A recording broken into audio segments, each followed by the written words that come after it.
محمد علی ایک بہت اچھے باکسر اور اتنے ہی عظیم انسان جو باکسنگ کی دنیا میں پہلی بار ورلڈ ہیوی ویٹ چیمپئن بنے اور 19 ٹائمز اپنے اس ٹائٹل کو ڈیفینڈ کیا اور اپنی ہیوی ویٹ کی بیلٹ کسی کو جیتنے نہیں دی۔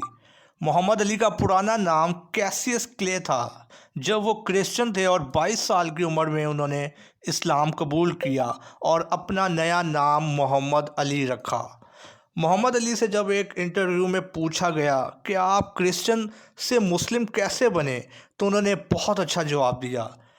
پہلے کہا کہ سب ریلیجن جو اللہ کی طرف لے جاتے ہیں، اللہ کی پہچان کرواتے ہیں، وہ سب ریلیجن سچے ہیں، لیکن جب میں پوری دنیا پھرا اور میرا مسلمان ممالک میں جانا ہوا تو میں نے وہاں دیکھا کہ سب مسلمان بھائی آپس میں گلے ملتے ہیں، سب اکٹھے مسجد میں نماز پڑھتے ہیں، لیکن میرے لیے یہ بہت حیران کن تجربہ تھا، اور اس کی وجہ یہ تھی کہ جب میں چھوٹا تھا تو کالوں کو گوروں کے چرچ میں جانا منع تھا۔ وائٹ اور بلیک کرسچنز کے اپنے اپنے چرچ تھے اور وہ اس طرح آپس میں بیٹھ کر عبادت نہیں کرتے جیسے مسلمان قریب قریب ہو کر نماز پڑھتے ہیں۔ مجھے اسلام مذہب کی یہ بات بہت بھائی اور میرے دل کو متاثر کر گئی کہ میں نے اسلام قبول کر لی۔ ویتنام وار کے دوران امریکن گورنمنٹ نے محمد علی کو ویتنام وار میں حصہ لینے کا حکم دیا تاکہ وہ وہاں جا کر امریکن سولجرز کو موٹیویٹ کر سکیں، لیکن علی نے کھل کر ویتنام وار کی مخالفت کی۔ ان کا کہنا تھا کہ میں کمزوروں پہ ظلم کرنے کی کبھی بھی حمایت نہیں کر سکتا۔ امریکہ کو شرم آنی چاہیے کہ وہ ایک غریب ملک سے جنگ لڑ رہا ہے جس کے پیچھے کوئی نیک مقصد بھی نہیں چھپا۔ اگرچہ محمد علی ایک باکسر تھے لیکن وہ امریکہ کی سیاست کو بھی بہت اچھے سے سمجھتے تھے اور امریکہ کا پوری دنیا میں قبضے کا خواب اور اس کے لیے لاکھوں جانوں کو قتل کرنا، محمد علی سے اچھی طرح واقف تھے۔ محمد علی کا ایک بہت مشہور ڈائلاگ، ان کا کہنا تھا کہ جو شخص ہر دن 5 وقت کی نماز میں امن اور سلامتی مانگتا ہو وہ جنگ کی حمایت کیسے کر سکتا ہے۔ امریکن گورنمنٹ کو نہ کرنے کی دیر تھی کہ اس گورنمنٹ نے اس عظیم باکسر پر جھوٹا کیس بنا کر جیل میں ڈال دیا، اور کچھ عرصہ جیل میں رہنے کے بعد ان کو عدالت کی طرف سے بیل تو مل گئی۔ جب وہ جیل سے نکلے اور دوبارہ باکسنگ کی دنیا میں آنے لگے تو گورنمنٹ نے ان کا باکسنگ لائسنس ہی کینسل کر دیا اور ان کے میچز کھیلنے پہ پابندی لگائی گئی، جس کی وجہ سے ان کے مالی حالات کافی زیادہ خراب ہو گئے۔ اس وجہ سے ان کی باکسنگ پرفارمنس میں بھی بہت زیادہ فرق پڑا کیونکہ وہ ٹھیک سے اپنی ٹریننگ نہیں کر پا رہے تھے۔ ان کو یہ سزا ویتنام وار کے خلاف جانے کی مل رہی تھی۔ انہوں نے امریکہ جیسی طاقت کو نو کہا تھا۔ وقتی طور پر عام امریکہ کی عوام بھی اس گریٹ باکسر کے خلاف چلے گئی کیونکہ ان کو لگتا تھا کہ ہر محب وطن کو اس جنگ کو سپورٹ کرنا چاہیے، لیکن وقت نے ثابت کیا کہ ویتنام وار کے خلاف محمد علی بالکل ٹھیک کہہ رہے تھے۔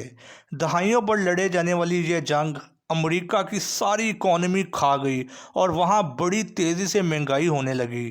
پوری امریکہ کی عوام سڑکوں پر آ گئی اور انہوں نے محمد علی کی ویتنام وار کے خلاف سوچ کو سراہنا شروع کر دیا کہ یہ بندہ سچا تھا، اور اس نے بہت اچھا کیا کہ ویتنام وار میں حصہ لینے سے صاف انکار کر دیا۔ یہ اب صرف باکسر نہیں بلکہ کروڑوں امریکن کے دلوں کی دھڑکن بن چکا تھا۔ محمد علی نے اپنی اس شہرت کا فائدہ اٹھایا اور اپنی بلیک کمیونٹی کے حق میں ایک مہم چلانا شروع کر دی اور حکومت سے کالوں کے لیے الگ ملک کا مطالبہ بھی کر ڈالا۔ اس کے علاوہ اگر کالوں پہ کوئی ظلم کا واقعہ ہوتا تو اس پہ اپنی آواز بلند کرتے تھے۔ جب امریکن عدالت نے ان کی اتنی شہرت دیکھی تو ان پہ باکسنگ کھیلنے کی پابندی جو امریکن حکومت کی طرف سے لگائی گئی تھی ختم کر دی گئی، اور 3 سال کے بعد یہ باکسنگ رنگ میں واپس آئے۔ ان 3 سالوں میں فریزر نام کا ایک باکسر اپنی جگہ بنا چکا تھا اور ان بیٹیبل تھا، اس کو کوئی نہیں ہرا سکتا تھا۔ جب محمد علی اور فریزر کا باکسنگ کا مقابلہ ہوا تب صاف پتہ چل رہا تھا کہ محمد علی اپنی پرانی فارم میں نہیں رہے اور اس لمبے گیپ نے ان کی پرفارمنس پر بری طرح اثر ڈالا ہے، لیکن اس کے باوجود محمد علی نے فریزر کا 15th راؤنڈ تک ڈٹ کر مقابلہ کیا۔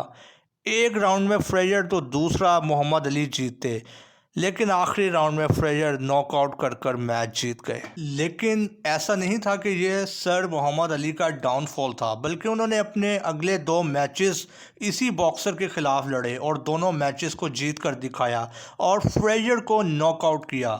لیکن گریٹ باکسر علی سے ایک بہت بڑی غلطی یہ ہوئی کہ انہوں نے باکسر سے ہٹ کر بہت مشہور جاپنیز مکس مارشل آرٹس کے ماہر انٹونیو انوکی سے ایک فرینڈلی فائٹ کی۔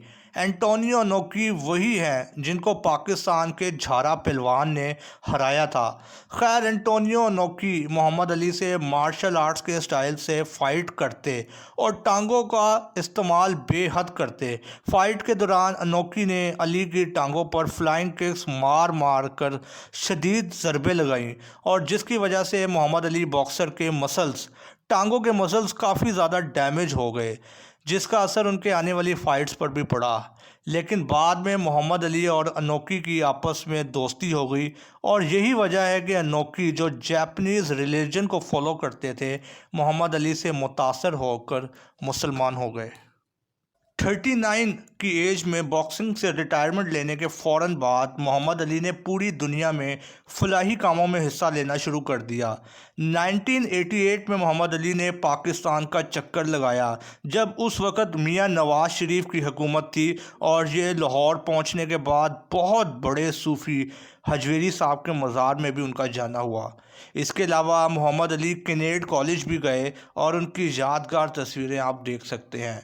محمد علی کی مسلم دنیا میں اتنی زیادہ پاپولیرٹی تھی کہ جب 1990 میں عراق کے صدر صدام حسین نے کویت پر حملہ کر دیا اور کویت کو اپنے قبضے میں لے لیا، جہاں 15 معصوم امریکنز کو بھی گرفتار کر کے جیل میں ڈال دیا گیا، تب امریکہ کی حکومت نے علی سے ریکویسٹ کی کہ تم جاؤ اور ہمارے 15 سویلینز کو چھڑا کر لاؤ، صدام تم کو نہ نہیں کرے گا۔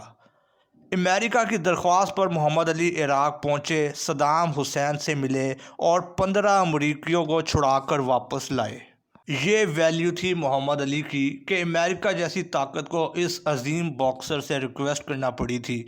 بے شک اس شخص نے ایک بھرپور اور کامیاب زندگی گزاری، لیکن ان کی زندگی میں ہونے والے لاسٹ انٹرویو میں ان سے پوچھا گیا کہ کیا ابھی بھی آپ کی کوئی خواہش باقی ہے، تو ان کا جواب تھا کہ اب میں ایک گہری نیند سونا چاہتا ہوں، میں بہت تھک چکا ہوں۔ اور پوری دنیا نے دیکھا کہ یہ گریٹ باکسر 3 جون 2016 کو ہمیشہ کے لیے سو گیا۔